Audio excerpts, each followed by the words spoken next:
1998, off Canada's east coast, a modern passenger jet run by one of the world's best airlines catches fire at 33,000 feet.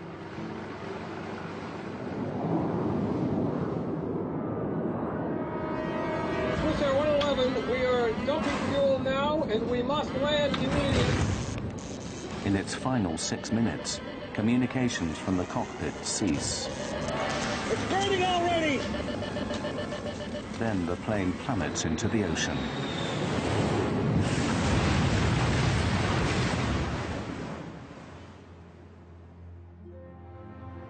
"229 people are dead. What caused the fire is a mystery." Many of the vessels reported to the Canadian Navy vessels standing by on scene that they were finding bodies and making repeated requests for more body bags and get the bodies that were Now, after one of the largest investigations in aviation history, the complete story behind the loss of Swissair Flight 111 can finally be told. It's a wake-up call for the entire airline industry to ensure that what happened aboard Swissair 111 would never happen again. This accident investigation was a unique opportunity to assess the materials in airplanes. And the problem is not only just the stuff that can burn, but the fact you can't see it. When you really have fire on board, the clock is running against you.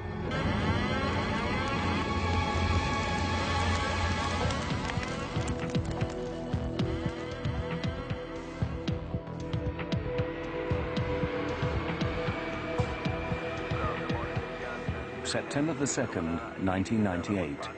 Swissair Flight 111 prepared to depart New York's JFK International Airport, en route to Geneva, Switzerland.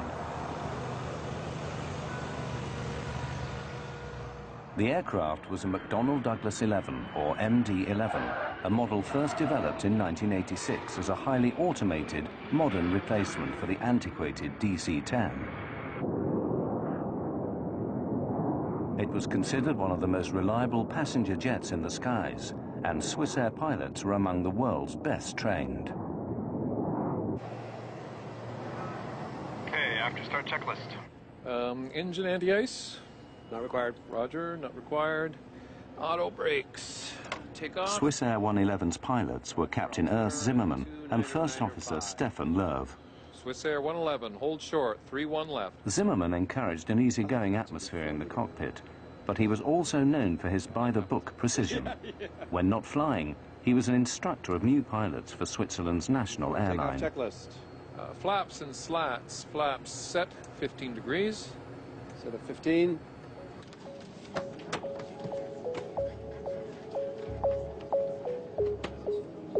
On board were 215 passengers, 12 crew and 2 pilots.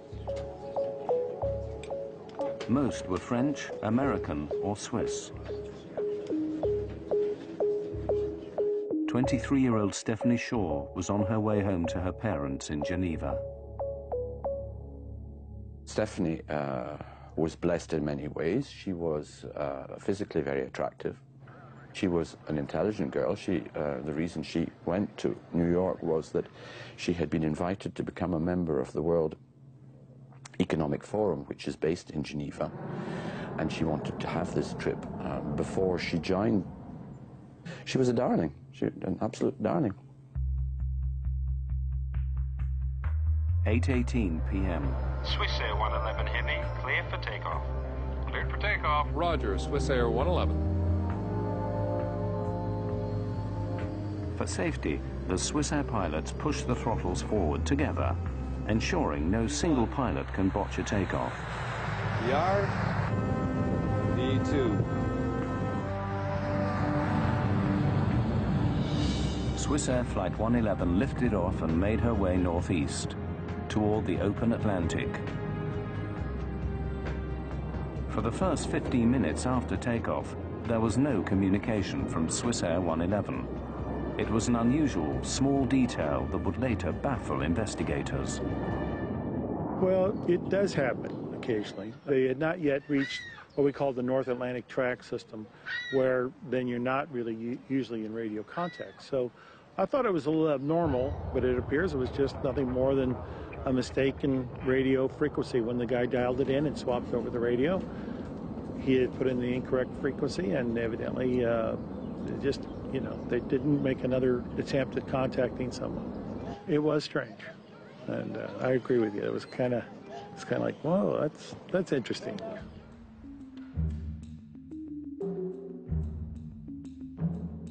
Atlantic air traffic is handled by a remote centre in Moncton, New Brunswick, Canada. Almost half an hour after takeoff, Captain Zimmerman made his first communication with Moncton. Moncton Center, Swissair 111 Heavy, good evening, level 330. Swissair 111 Heavy, Moncton Center, good evening.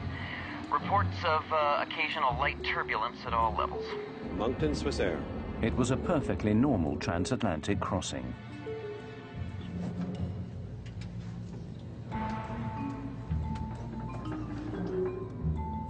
In first class, Swissair passengers were among the first in the world to have a personalized, in-flight entertainment network. Though now common, the system was an innovation in 1998. Passengers could choose their own movie, browse the internet, and gamble. They evaluated the market, and they thought that introducing a modern in-flight entertainment system combined with a gambling system, so that passenger actually can use their credit card and gamble during long-range flights, would make them more attractive. This luxury would be the source of controversy to come.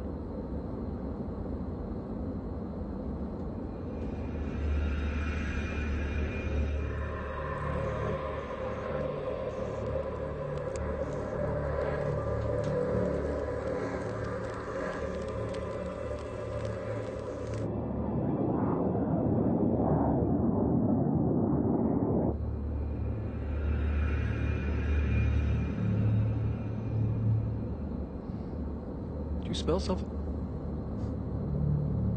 Yeah, what is that? Go have a look, I'll take the controls. Roger, you have control.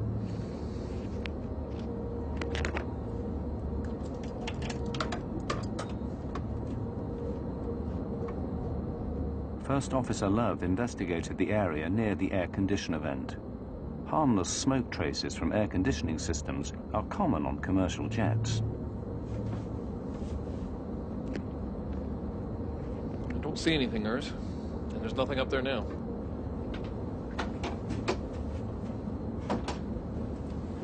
You hailed for me, Captain? Stefan and I were sure we smelled smoke a few seconds ago. Can you smell anything? I smell it too, yeah. Could you smell in the cabin before you came in? No, definitely not. They agreed that the air conditioner was the likely culprit. Can't see it or smell it anymore. Air conditioning, is it? Yeah. Please close it, thanks.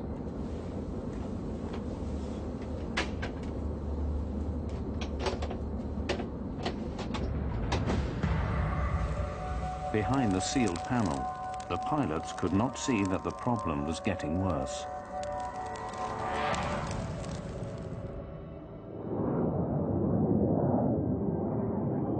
Less than 45 seconds after smoke disappeared in the cockpit of Swissair 111, it returned.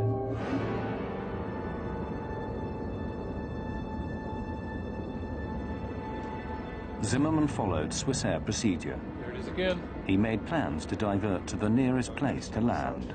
Find the closest place to land, Stefan. We'll need the nav charts from the library. Also weather data for the area.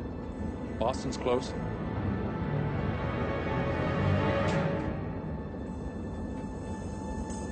It's not doing well at all up there. Zimmerman radioed air traffic control in Moncton, New Brunswick. Moncton Center, Swissair 111 Heavy, good evening. United 920 Heavy, Moncton Center, good evening. The controller dealt with another aircraft before responding to Swissair. Other aircraft calling, say again. Swissair 111 Heavy is declaring pan, pan, pan. We have smoke in the cockpit. Request immediate return to a convenient place, I guess. Boston.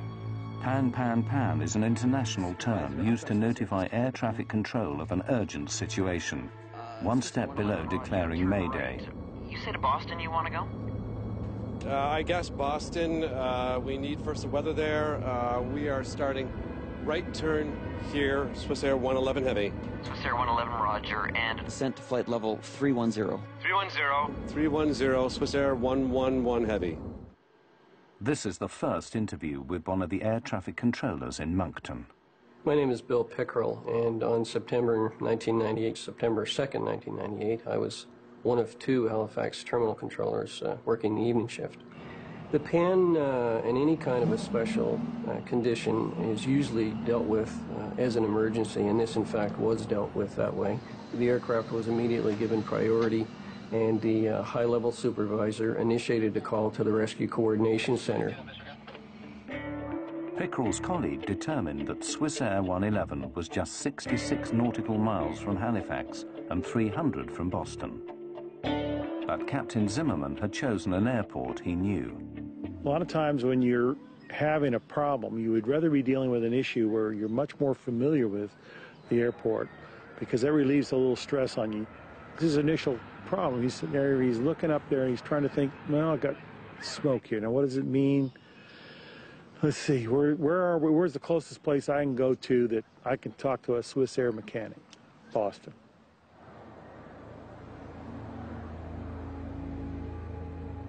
Swissair 111 Center. Swissair 111 Heavy, go ahead. Would you prefer to go into Halifax?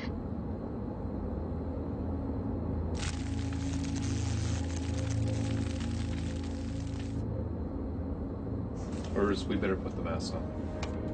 Stand by.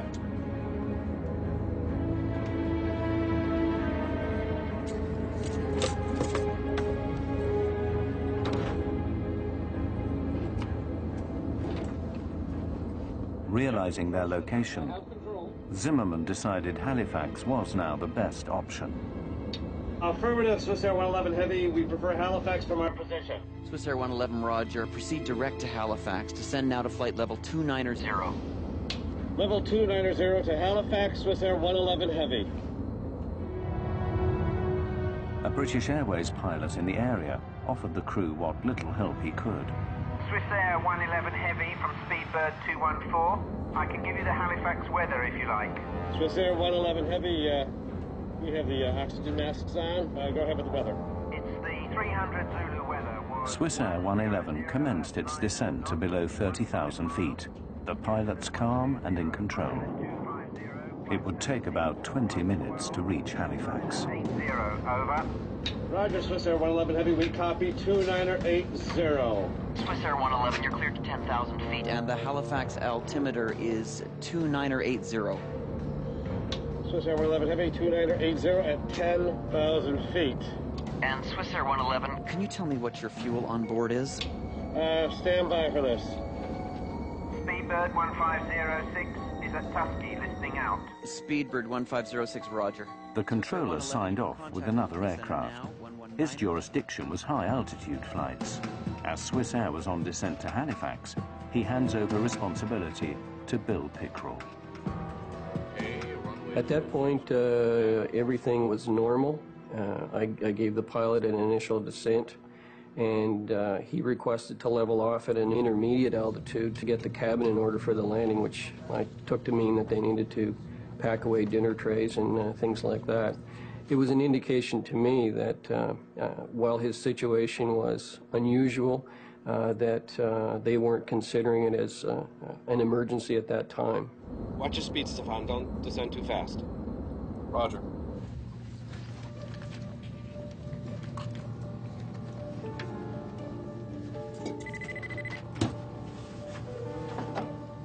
Yes, Captain. We have smoke in the cockpit here. Have the cabin crew prepare for landing. We'll be setting down in Halifax in about 20 minutes. I'm about to start the checklist here. Yes, Captain Zimmerman. Zimmerman had two checklists for smoke in the cockpit. To complete both would take 20 minutes. This was Swissair company policy. In the meantime, Love continued the descent into Halifax.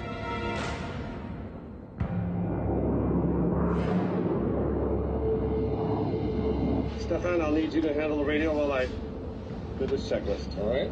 119.2 for the Swissair 111 Heavy. Roger.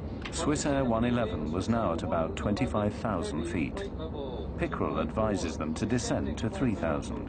But First Officer Love said he'd rather fly at 8,000 until the passenger cabin was cleared. 050.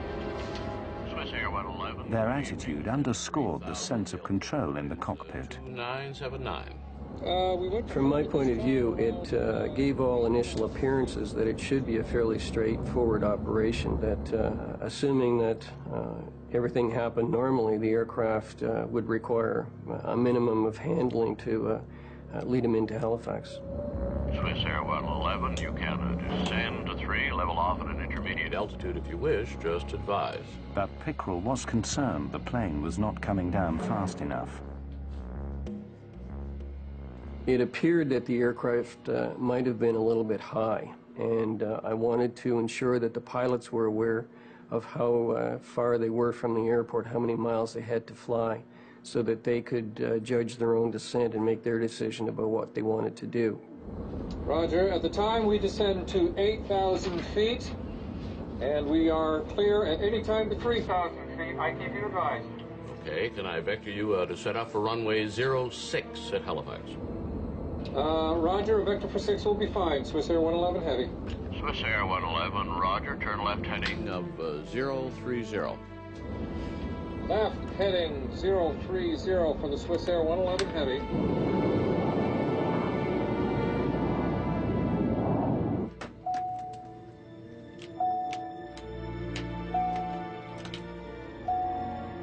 Captain Zimmerman needed information for the unfamiliar airfield, but his flight bag was out of reach.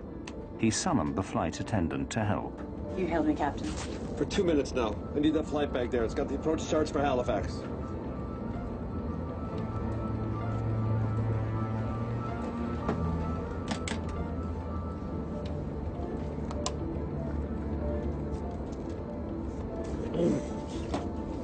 Okay, get back to your crew. Yes, Captain.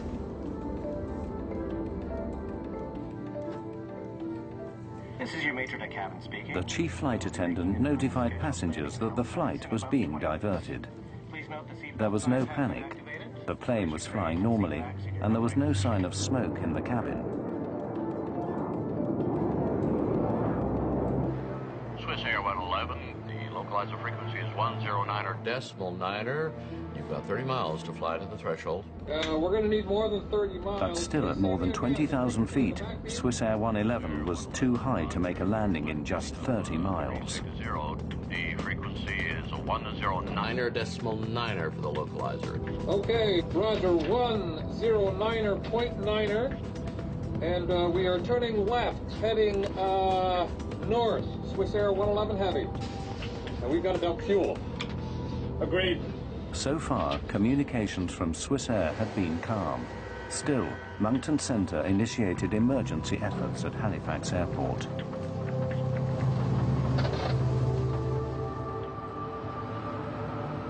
Preparing ground crews for an emergency, Pickrell sought information from the pilots.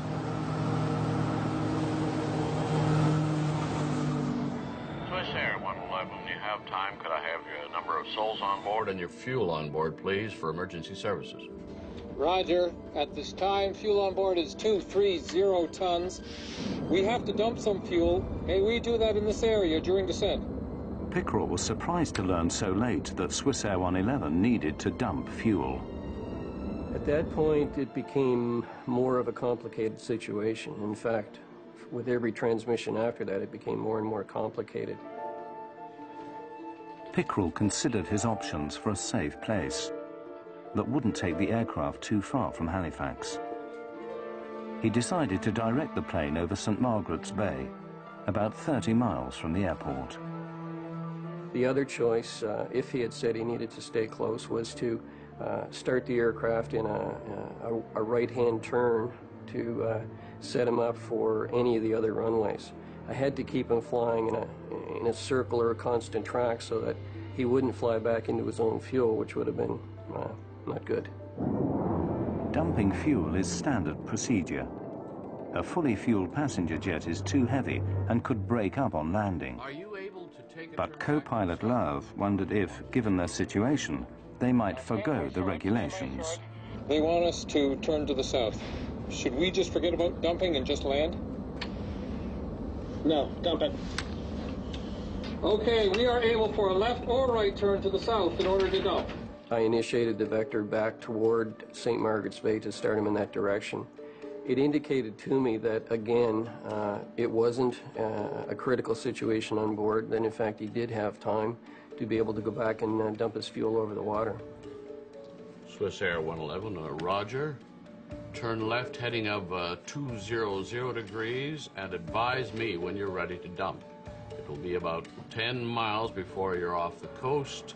We will still be within about 25 miles of the airport. Roger, we are turning left, 200. In that case, we are going to descend to only 10,000 feet in order to dump the fuel. Roger, maintain 10,000. I'll advise you when you're over the water. It will be very shortly. Roger. While Zimmerman continued with his checklist, Love accidentally transmitted to Bill Pickrell in Moncton. Are you in the emergency checklist For air conditioning smoke. Yes. Swissair 111, say again, please. Sorry, that was not for you. Swissair 111 was asking internally. Okay. Airspeed is decreasing below 306. Level off speed here. Let's fly the plane as you see fit, Stefan. Swissair 111, continue left heading 180. You'll be off the coast in about 15 miles. Left heading 180, roger. Swissair 111 and maintaining at 10,000 feet. Roger. Cabin bus off. Cabin bus off, roger. The cabin bus switch knocked out all the lighting in the cabin. It was an indication for the passengers that something was wrong, but hardly alarming. Ladies and gentlemen, we have temporarily lost the lights in the cabin. Please remain calm. The crew will be coming around with flashlights to assist in landing. Despite a cockpit filled with smoke, there was still no trace in the passenger cabin.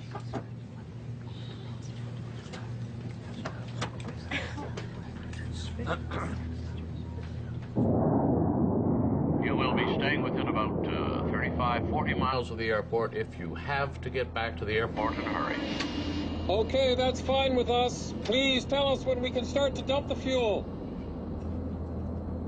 Suddenly, the aircraft sent out a warning that the smoke was a sign of a more serious problem. Autopilot, disconnect. Copy that. Autopilot, disconnect. Swissair 111. The autopilot disconnected because the plane's computers sensed erratic readings. In the next 90 seconds, those readings went haywire. 11,000 and 9,000 feet. Swissair 111, you can block between 5,000 and 12,000 if you wish. One by one, the instruments failed. The calm in the cockpit dissolved. Copy that. We are cleared between 12 and 5,000 feet. We are declaring emergency now. Swissair 111 at time 0124. Then the two pilots spoke simultaneously. Combined with other distractions in the control room, Pickrell was unable to hear a critical transmission. Love's declaration that they must land immediately. We are dumping fuel now. We must land immediate. Swissair 111, just a couple more miles. I'll be right with you. Roger that. And we are declaring emergency now. Swissair 111.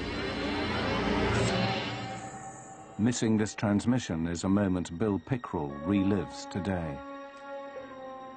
I'm not sure that it's a feeling that you can adequately describe.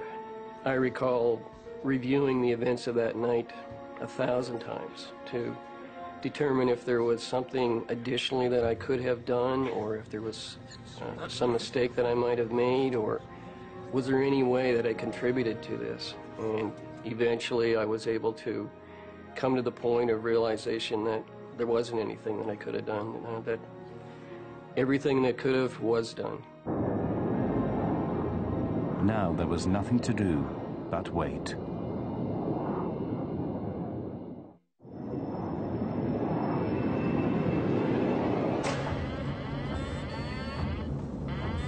"30 seconds after declaring an emergency, the pilots of Swissair 111 faced an inferno.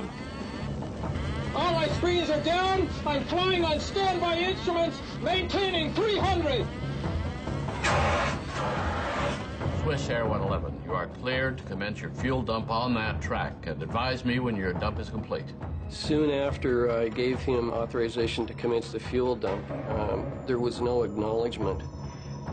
Initially, I wasn't concerned by that because I considered that he was probably doing the fuel dump. He was reviewing a checklist. He was busy doing things.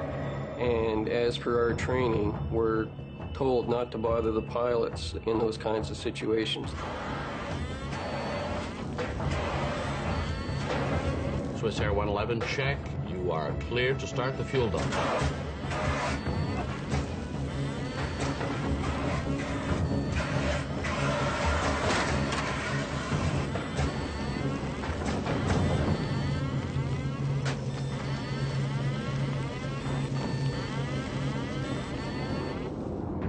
There was no further communication from the aircraft.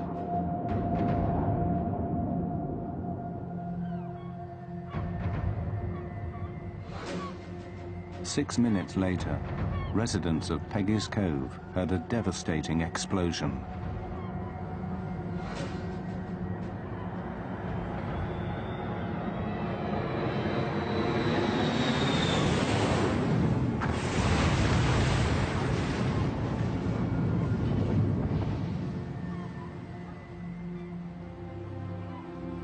No one knew what had happened to 229 people after 6 minutes of silence.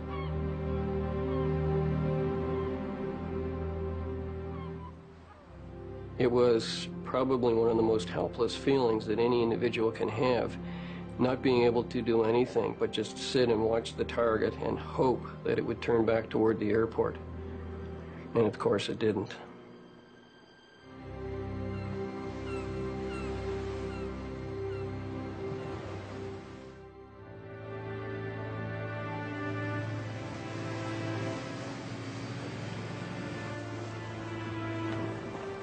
The following morning, would-be rescuers glimpsed the terrible remains of Swissair 111. Only one body was discovered intact.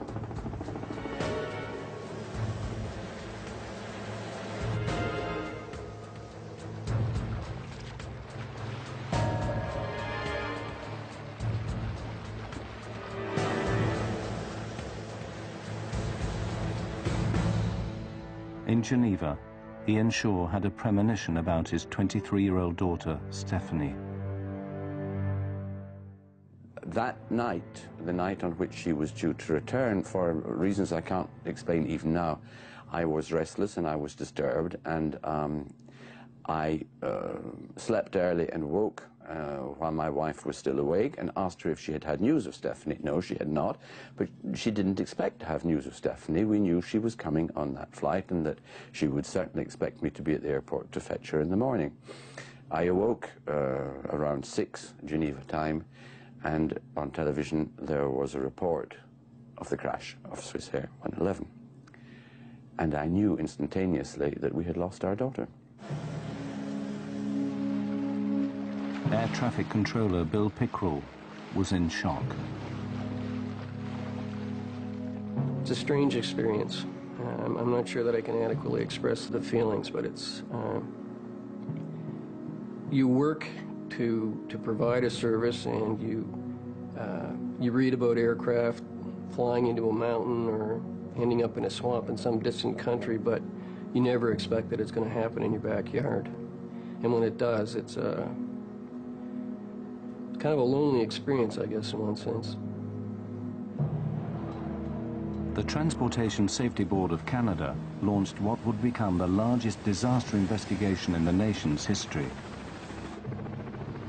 They only knew Swissair 111 experienced a cockpit fire, but what caused it remained a mystery.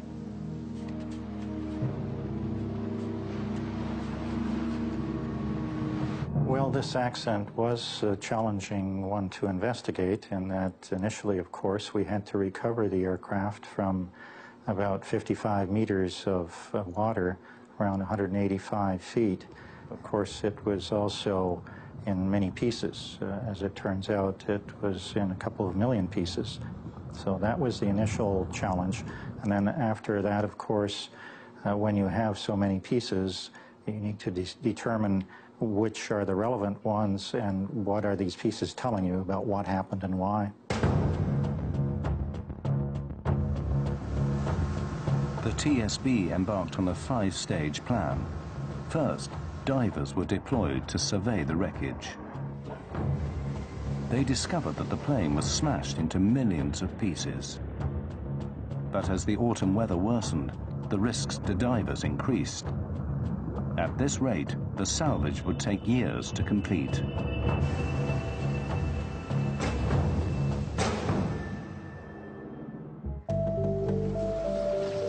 Stage 2. With help from the United States Navy, remote-operated vehicles began a more detailed search. The ROVs helped investigators survey the site. But the question remained: how to recover tiny pieces of twisted metal from the bottom of the sea? We have to go through little bits of airplanes, little pieces. In Swissair, we've had about 2 million pieces of airplane, and we pretty much almost had to look at them all because we had to discredit certain things, terrorists, bombs, various other types of faults. The TSB's investigators finally got the breakthrough they've been seeking: the black boxes. Recordings of cockpit and computer data told investigators that everything on the plane was working perfectly until the last few minutes. When the crew declared the pan, that they had smoke in the cockpit, after going through all of these parameters, we found no anomalies or no problems in any of that flight data that suggested there was a problem with the aircraft. So this led us to believe that the crew had a relatively operational aircraft. Aside from the smoke in the cockpit that they noted, everything else appeared to be working fine. And as they were making their plan to descend the aircraft, they experienced a series of systems failures that were in rapid succession and exponential. Copy that. Autopilot disconnect. Swissair 111, we must fly manually now. Mike Poole's CVR team then faced a serious setback. The last 6 minutes on both flight recorders were missing. You're losing systems rapidly on the airplane in that 90-second period that things are happening very fast. And one of the last things we know about was the 2 recorders went offline. So the fire has presumably breached the lines, breached the sources to these recorders and has stopped them. With the failure of the black boxes, investigators were no closer to learning how or where the fire started on Swissair 111.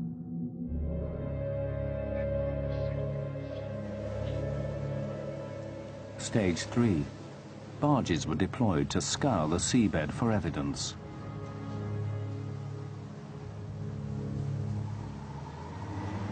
One by one, sad remnants of the airplane reached the surface. Her engines were recovered. Then the landing gear. These were among the largest pieces of Swissair 111 to be recovered. The rest were mere fragments, dredged up in a painfully slow process. Stage 4. A nearby military hangar provided a makeshift lab for the growing team of forensic investigators. Representatives from the American NTSB, Boeing, Swissair, and the Royal Canadian Mounted Police joined in the search for answers.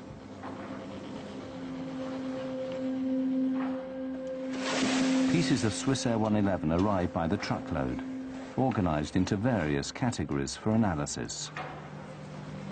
Soon the hangar was stacked to capacity with the biggest jigsaw puzzle in aviation history.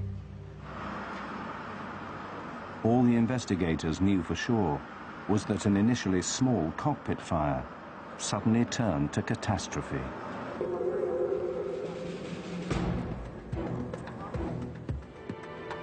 The team sorted through nearly 155 miles of wiring retrieved from the wreckage of Swissair 111.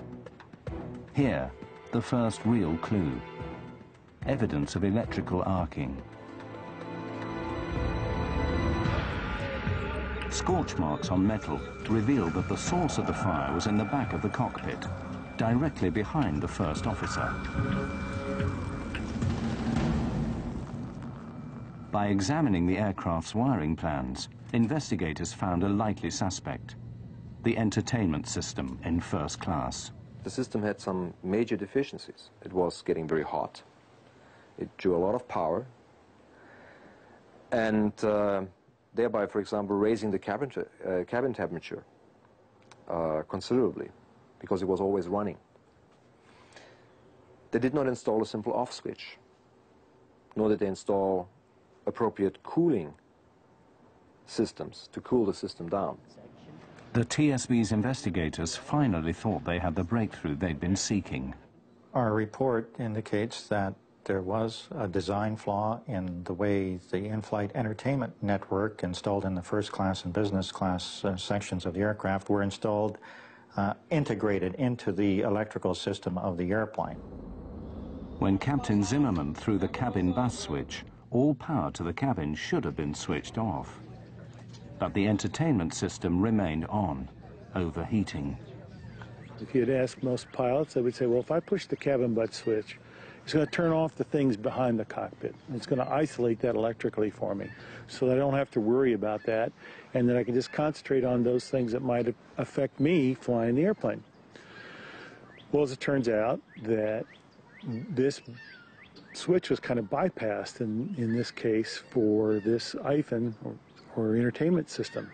Swissair immediately disabled the entertainment systems on the rest of its fleet, and the US National Transportation Safety Board ordered an inspection of cockpit wiring on all MD-11s. Unfortunately, this simple solution proved insufficient.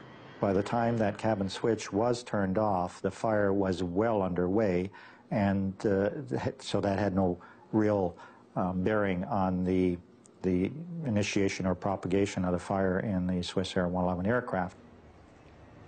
But investigators determined that the problem with the entertainment system alone could not have brought down Swissair 111. The search for answers continued.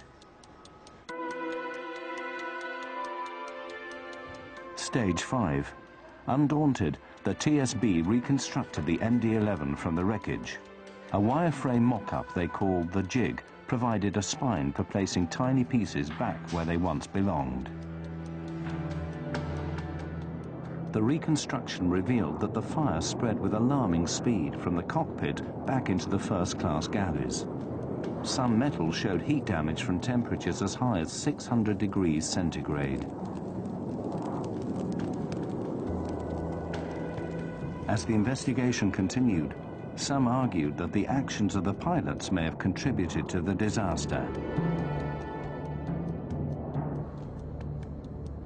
Some experts charged that Zimmerman and Love's by-the-book approach may have cost them their lives. Swissair 111 was asking internally.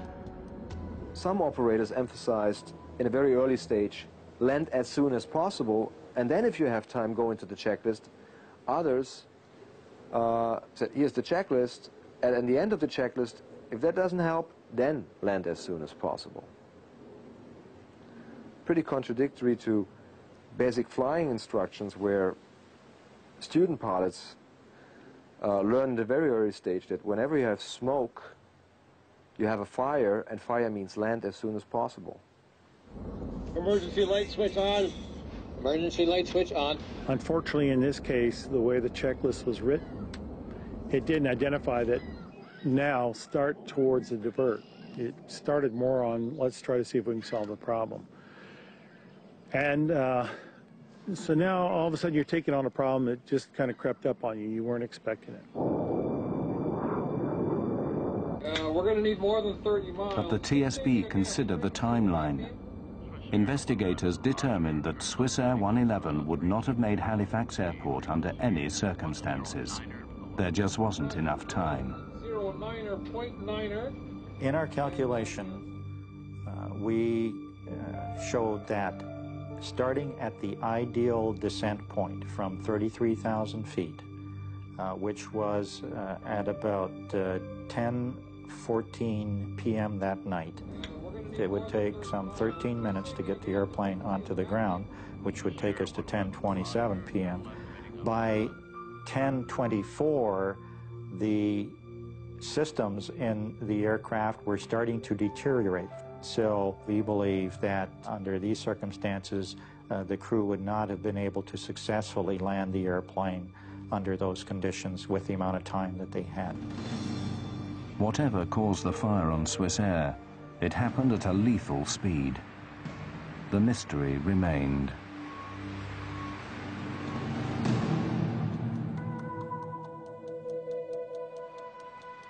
A year passed, then another ambitious operation began.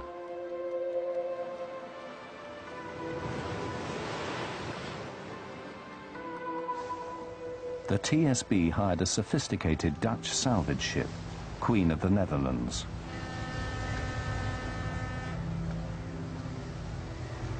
The vessel has a gigantic vacuum system, capable of dredging even the tiniest pieces of Swissair 111 from the ocean floor.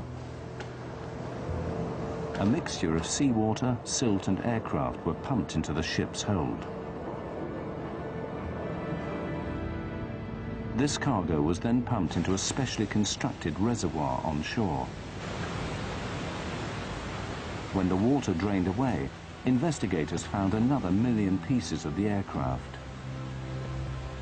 Any one of them may have held the clue to what caused the catastrophic fire. The painstaking sorting once again resumed.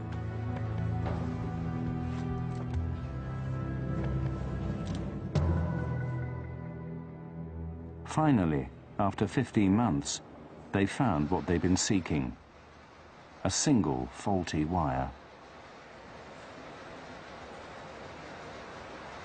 We looked at all of the possible sources of heat that might start a fire in that area, and in this instance, we did discover a wire that arced in that way, and right next to it was some very flammable material called metallized polyethylene terephthalate covering material that covers the insulation blankets. This polyethylene insulate, which lined the MD-11, is common on commercial airlines worldwide. It has passed the industry's flammability tests that require materials to self-extinguish after a reasonable period of time. The investigation now took an abrupt turn. Instead of seeking the cause of the fire, the TSB now focused on the flammable materials that fueled it. This thermal-acoustical material that was in this aircraft was very flammable. Even though it passed a test, it does sustain and it does propagate flame. So this investigation did focus on the flammability of materials and the requirement to reassess the criteria that is used to certify materials, not just thermal-acoustical insulation blanket material, but also other materials that goes into aircraft, much of it in hidden areas. Investigators now had their answer: a wire arced in a closed space behind the cockpit. The arc ignited the insulation, which in turn lit other materials, such as foams and plastics. The pilots could not sense how quickly the fire intensified, but 14 minutes after they declared pan, pan, pan, the fire disabled all electronics in the cockpit. The black boxes went dead. A forensic examination also shed light on the desperate final minutes in the cockpit. Love was in his seat. Captain Zimmerman was not, likely fighting the fire and probably dead before impact. The first officer was probably trying to find a place where he could put this big airplane. He just didn't have a lot going for him. He didn't have a lot of instrumentation left. And I'm sure he was looking for something, some indication that would give him an idea of where he could put the airplane down, maybe even ditch the airplane. What is known is that the first officer was in his seat. Whether he was unconscious, conscious, maybe had severe degree burns on his skin, it's not known. We know the captain was not in his seat, so very likely he was trying to fight the fire. That the checklists were found molten together, the pages, indicates that they were used to fight a fire. At 10:30 Halifax time, Love shut down engine 2. Investigators determined that he probably received a warning the engine was on fire. Chillingly, it proved that Love was alive a minute before impact. They could not determine whether the passengers were aware of the fire, at least until the very final moments. There were traces found of soot and smoke extending as much far to the business class overhead area. Whether the passengers have smelled the smoke, it's not known. DNA analysis showed that they had no residue in their body. The aircraft hit the water with a force of 350 Gs.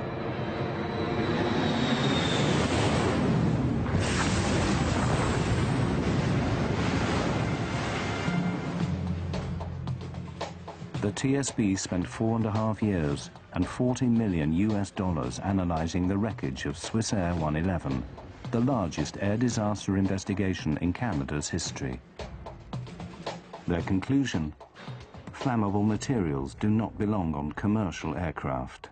The rate of progression in this airplane, I think, surprised us and surprised others, and that's why we emphasize, again, the importance of raising the bar on the flammability standards for materials used in airplanes.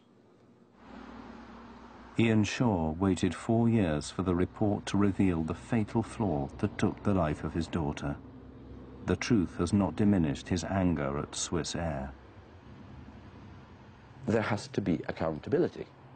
If you are involved in wrongdoing, you must be held accountable. And you must declare your sense of responsibility. Otherwise, you are hiding. And you are hiding, in this case, behind the flag of Switzerland. I think it's unbelievable. In the aftermath, Swissair decided to remove the flammable insulate from its entire fleet. They also made changes to checklist procedure, reducing response time in a cockpit smoke emergency.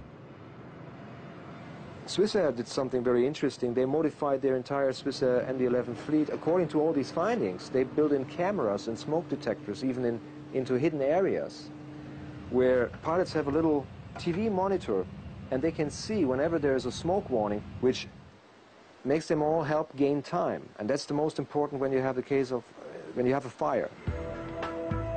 But plagued with financial problems, the mighty Swissair shocked the industry when it declared bankruptcy in October 2001.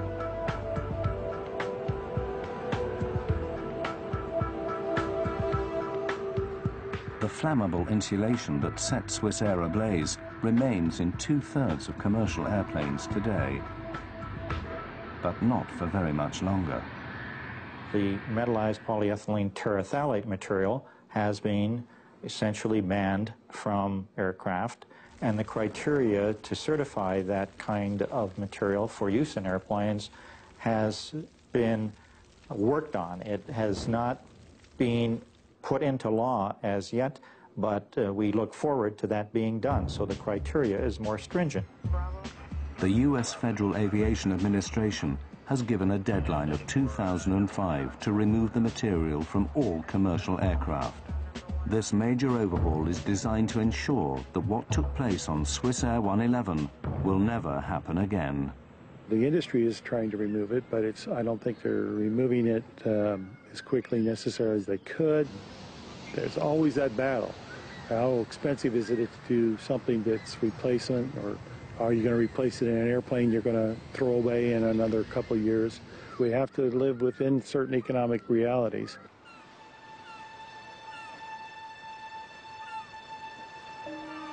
For Ian Shaw, losing his daughter so suddenly and violently has left a permanent emotional scar. He left his wife and his wealth behind in Geneva and now runs a modest restaurant in Nova Scotia in view of the sea where his daughter died. Why would I come here to this particular point in Nova Scotia? A lot of people have said, oh yes, we fully understand you want to be close to your daughter and the point where the plane crashed. That is no part of my being here. Swissair ripped out of me any possibility of proximity to my daughter. I found a comfort in the awareness of the presence of the eternal ocean, the ocean which has been going backwards and forwards for many, many, many thousands, millions of years. I came here because I had to. I can't give a fully rational declaration to you of why I came here. I can only say to you, I am in the right place for the wrong reasons.